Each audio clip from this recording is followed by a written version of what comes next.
Hey everybody, what's going on? Eric here. Hope everyone's doing well out there. Today I'm going to do a little bit of a video that I haven't done in a long time. And I'm going to go over the Studio 68C, kind of the ups and downs about it.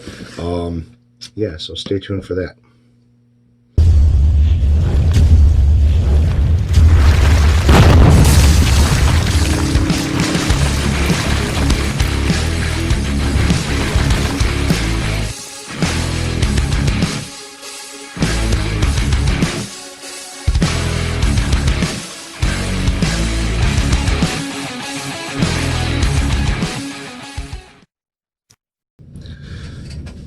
Hey everybody, what's going on? Hope everyone out there is enjoying their weekend or what's left of it. Like I said, I'm going to be looking at the Studio 68C, which is the audio interface that I picked up a while back. Last week I was kind of messing around and going between the UX2 and the Studio 68C to see what types of differences I noticed with them, other than just looking at them, physical visual difference. Now, I'm a big fan of the UX2 by Line 6. I've been using it for quite a few years now, not only for recording but for audio playback. I am what's called an audiofiler. And audiofiler are basically people who want to produce the music the way it's supposed to sound, the way it's supposed to sound, the way it was meant to be heard.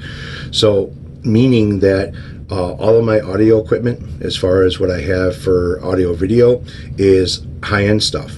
My car audio, same thing, high-end stuff.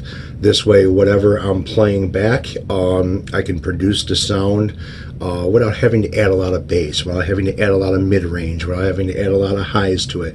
You know, you want to have more of the natural sound and be able to produce that natural sound without having to add a bunch of fill in there that you're missing out on. So that's kind of what I'm about. And the Line 6, along with the Sennheiser headphones, have been really good as far as giving me the type of sound without having to add any frequencies to it or boost anything, or get any false like bass and stuff like that.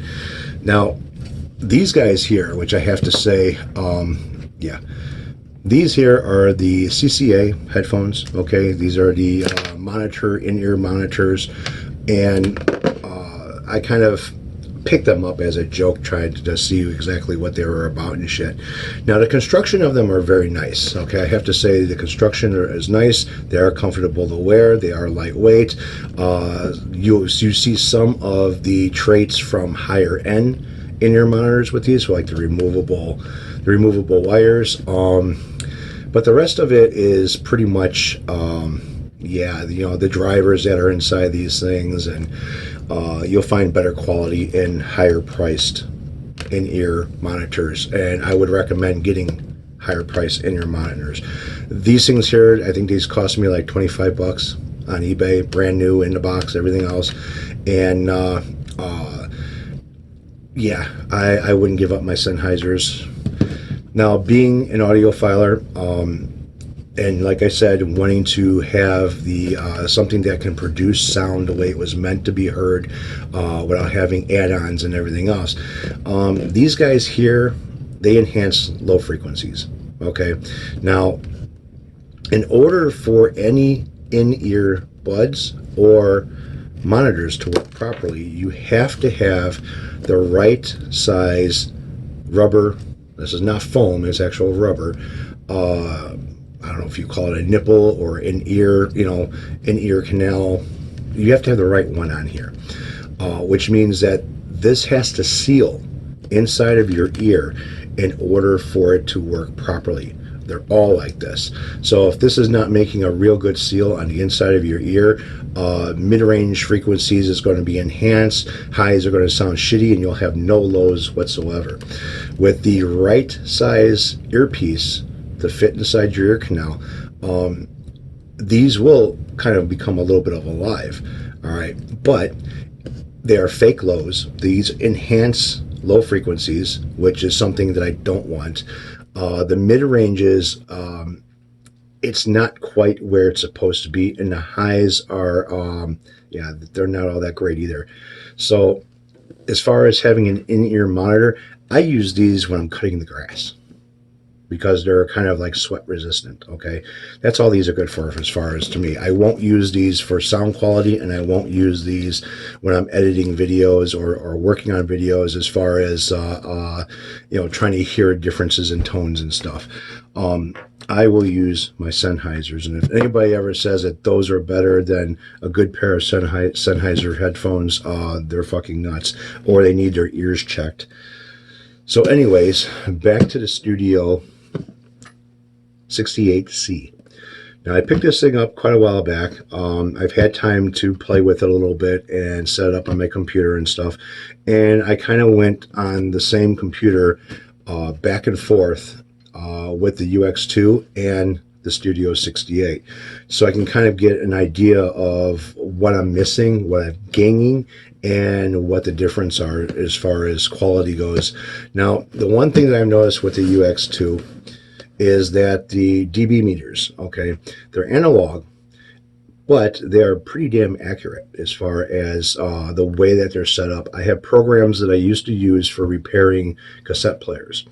And when you're doing a head adjustment on a cassette player, head alignment, you need to have, you need to be able to produce white noise. And it has to be mono, but left and right separation.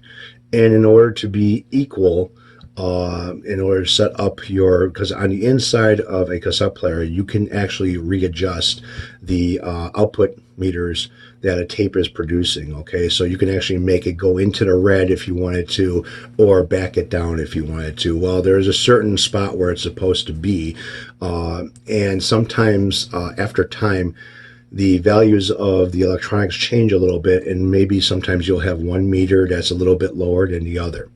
And you need to find out where to set that back up. So you have to create white noise at a certain decibels on a cassette, and then play that back in the tape player, and then kind of set up your meters the way they're supposed to be set up. And there's a way of reading the meter as far as how it's supposed to go. Using the UX2, which I've noticed, I've done a couple of tape deck repairs, the meter that's on there is pretty accurate. So if I set something up for a certain dBs, it's going to show me on the UX2 exactly what those dBs are, and then I can use that in reference to correcting the head alignment and the output as far as that tape goes, and setting up the meters on the cassette player itself. This thing here, it's basically just has like a left and right output meter on it. I don't know if they are pretty accurate or not. From what I've been playing around with this, from what the numbers are on the face of it, and what I've been seeing on the UX2, yeah, these are not lined up properly. So on the face of this, you have a left and right main, and then you have all of your inputs over here, and then on the side over here you have basically a number chart of what those meters output, what the meter output is supposed to be. It's not correct. Okay, now although the UX2 kind of looks cheap and kind of odd looking, controls are on the top of it, you have your inputs and your your headphone output on the face of it, which is a good thing. This one here, you have your headphone on the back of it, which makes it a little bit rough as far as plugging in and out. You might as well just leave a set of headphones plugged into it and then be done with it. Another thing too is if you have an active pickups on your guitar, you can't plug it into the face of this. You have to plug it into the back of this. This is only made for the front to be instrument or microphone. You can also change these and use them as somewhat of an input. They recommend you using the back as your input, but they want you to use your back of this for having active pickups on your guitar. That's a pain in the ass. The UX2 has both active and normal inputs on the front of it. I've kind of noticed too with this thing here, when you have to set up your line 1 and 2 on this, it's kind of a pain in the ass, okay, if you're using this and you're plugging in and out of different stuff. The nice thing about this is you have control over each channel which is really nice. This is 4-channel compared to, I think the other one is, my UX2 is only a 2-channel, which means it has 2 inputs on it, and then this thing has 4 inputs on it. It's kind of nice. The only problem that I really see with this thing here, again, is the headphone jack. The meter is not accurate. Plugging in as far as having active or normal pickups on a guitar, active's got to be plugged in the back. Another thing that is a big downer with this is sound quality. Okay, this thing is real MIDI. All right, it's got a lot of mids sounds to it. And again, like I said, I'm an audiophiler, and I don't like having fake noise or fake sounds coming through my headphones, my speakers, or whatever that really should not be enhanced or be there. Using the CCA headsets with these, and yeah, they sound okay because this thing has some mid output to it. The low frequency is not as what I thought it would be as well, especially with the CCA headsets having the lows enhanced on them. Highs sound okay. They don't sound too bad. In fact, they might sound a little bit more with this thing than the UX2. The Sennheiser headsets sound like crap with this thing. Although this thing has a lot more output off the headsets as far as volume goes, it gets distorted really quick turning this up. I didn't get this used. I bought this new. I think it was like 2 something or something. I kind of like grabbed the best deal that I could find. And as you turn the volume up on the headsets for this thing, the preamp inside of here kind of gets dirty really quick. And that's another thing that I don't like. Although the UX2 doesn't have the same headphone output as the Studio 68C, it's got better sound quality though. So the UX2 overall, the sound quality is a lot better. It doesn't get all distorted or overdriven, so to say, when you turn the volume up all the way. Also, I've adjusted the output of the computer to see if that changes anything. And yeah, it doesn't, as far as this thing goes, it doesn't change the quality to make it any better than what it is with the Studio 62C. But the UX2 can handle it, and the sound quality is amazing. Now, the UX2 has separate microphone inputs on it compared to this one having kind of like the all-in-wonder plug. So you have the your headphone, or your, not headphone, but your patch cord, and then you have your, I can't remember what the hell they call those. I can't remember what the hell they call those plugs, but you have the microphone plug on it. All built into one. Back is the same way. I don't know. Now, I tried using my playing around with the jam stick in my last video and the iPad and stuff. So the jam stick, you can go 2 different ways with it. You can either plug it in directly into your computer through USB and go to a website, but you don't get the same tones that you do with an iPad. Okay, so Bluetoothing it into the iPad, and going from the output of the iPad into the input of the UX2 and doing some recording with that sounded a hell of a lot better than plugging it into the input on this and doing recording with this. So that's kind of what the whole test thing was about with the last video. And I kind of saved the better quality, which was with using the UX2 as far as my inputs and outputs go. I'm sure this thing has a place for it in somebody's needs, but all I'm using this for is I ended up registering it online and basically getting all the perks that come with this. This thing does give you a lot of software that you could download from their website after you register it. One of them is being the Studio 1.5, which is kind of nice. I've actually liked that program, and it's a little bit easier to, now there's still a lot of features of it that I haven't quite figured out, but it's a lot easier to record with. There's no funky stuff you have to do in order to make it find what you're looking for as far as your inputs and outputs go. Yeah, where it's just laid out pretty easy. Another thing is there's a lot of add-ons that it comes with too. So you have drum machines, you have different instruments, you have just a bunch of different shit that I'm still trying to figure it out. So as far as this thing here goes, I'm probably just going to pack it up in a box and stick it with the rest of my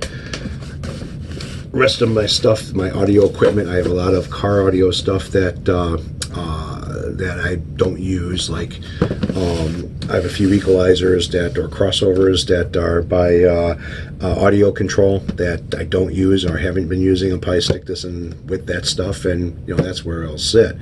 As far as these things go, these CCAs, C10s, yeah, all they're good for is cutting grass with, listening to your music off your phone.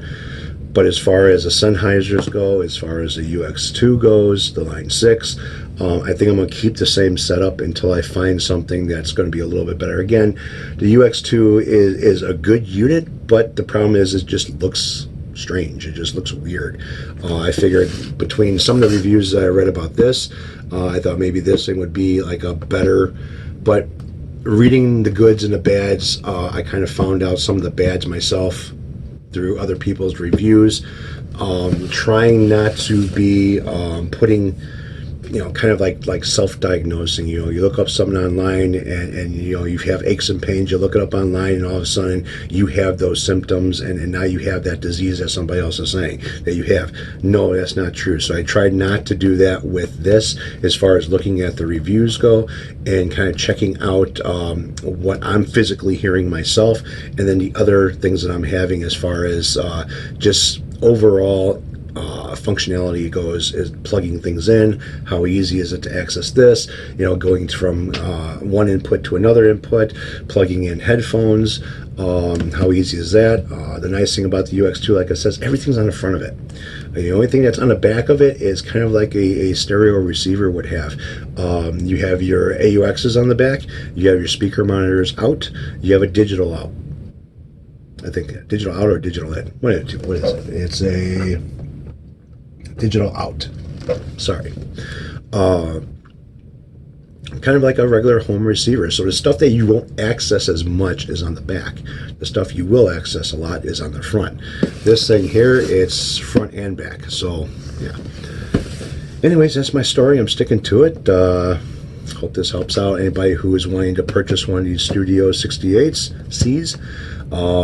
They have a 4-channel and a 2-channel one. 2-channel is a lot smaller. I really didn't need the 4-channel one anyways, because I don't use half the shit that's on my UX2 to begin with. So, all right, you guys take it easy. Have a good one, and I will catch up with you later.